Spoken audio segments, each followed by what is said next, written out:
If you clicked on this video, you most likely mistake spoken Spanish, Portuguese, and Italian all the time.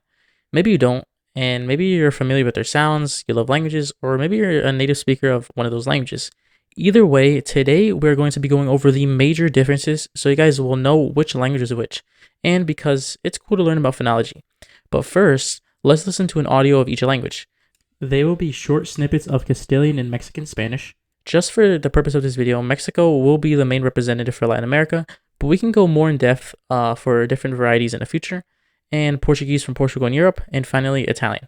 Tenemos documentos del 1761, del siglo XVIII, donde está escrita de que los humanos convivieron con los dinosaurios. ¡Wow!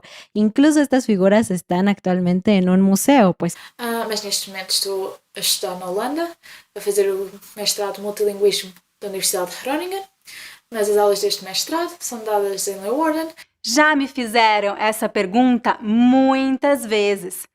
A resposta que eu dou é sempre a mesma. Così, per fare qualcosa di diverso. Non è stata una giornata particolarmente interessante, ma perché non parlarne? Okay, let's start off with the most basic. Spanish has a simple 5-vowel system. A, E, I, O, U. Portuguese, on the other hand, has 7 vowels and 5 nasal vowels. For example, to say no in Portuguese, you'd say no instead of Spanish's no. We also have A, E, and O. Next, in Italian, we have a 7-vowel system with open and closed versions of E and O. These sounds are quite differentiable to native speakers, but for learners, it may seem like only a slight difference. I'll play the sounds now. E, e, e, e, e, e. Okay, so let's continue on with consonants. In Castilian Spanish, they have the rare th found in English as well. If you hear this sound, you should automatically assume it's Castilian Spanish. Latin American Spanish does not contain this sound and uses s instead, making it a bit harder to differentiate it from Portuguese to people of the untrained ear. Furthermore, except in specific accents, like the Rio de Platense, Spanish does not contain the sh sound, but Portuguese does.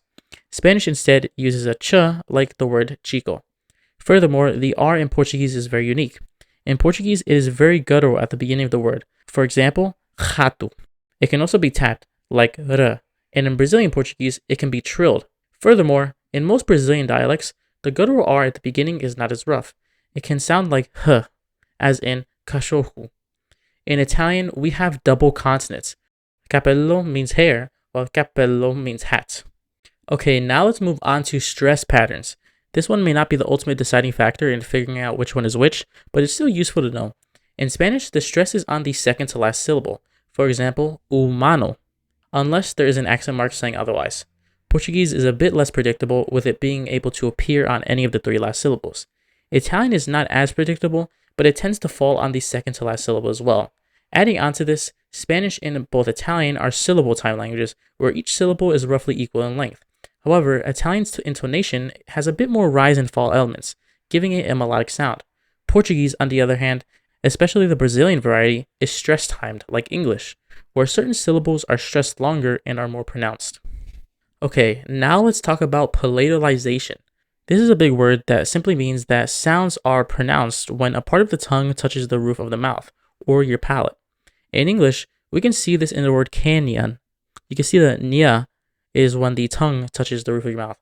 In Spanish, the double L is pronounced as ia, where you can feel a part of the tongue touch the roof of your mouth. Portuguese also has this palatalization with the unique sound j, for example in gente.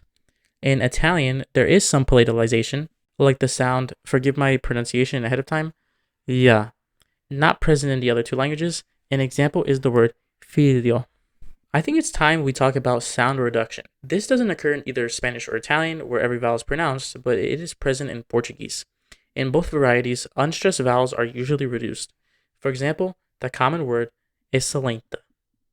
Let's talk about another characteristic unique to Portuguese, which is the glottal stops, which appear commonly in the European dialect. A glottal stop is a brief pause in sound caused by obstructing airflow. This can be seen in the phrase o amigo, meaning the friend. You can see a pause in between to separate the different vowel sounds. Again, Portuguese is pretty unique. It has something called the dark L, which is a certain way to pronounce the L sound through shaping your tongue in a certain way. I'll pull up a diagram and explain the differences in English words. For example, a light L would be the word left, whereas a dark L would be the word ball.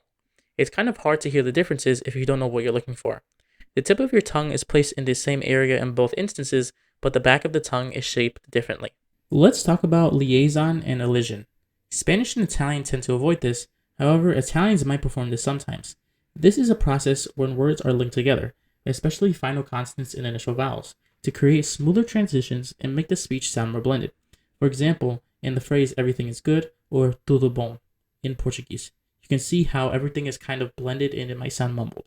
And that seems like most of the major differences. Here's a transcription of an audio of each language. I won't be adding the translation of this text just in case some of you guys may know the differences via writing.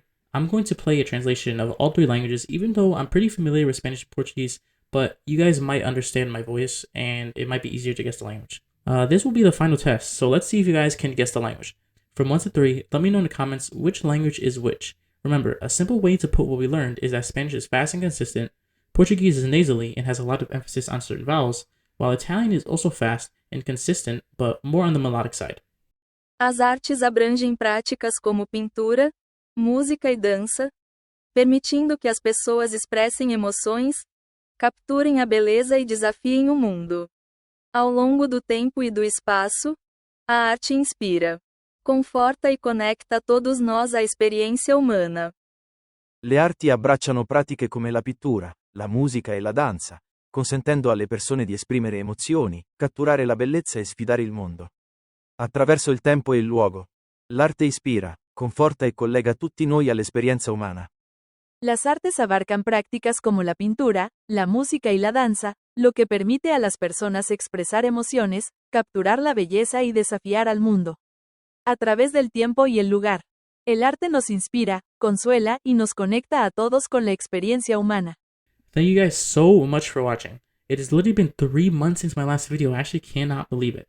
I've been pretty busy with so many things, but if everything goes to plan, I have tons of videos that I will be releasing. That's why this video is kind of short. I just wanted to give you guys a video to just provide you with something because it's been so long. From now on, I'll also be leaving all this information in an outro, so I won't annoy you guys with a long yap-worthy intro. Make sure to leave a like and subscribe if you enjoyed, and let me know what you'd like to see next in the comments, and join my Discord to join over 100 other members where we talk about linguistics and languages. I'm also always super active, and I talk to you, my members, all the time. I might be making videos with my Discord members in the future, and you'll be notified whenever my video comes out right away. See you guys in the next one.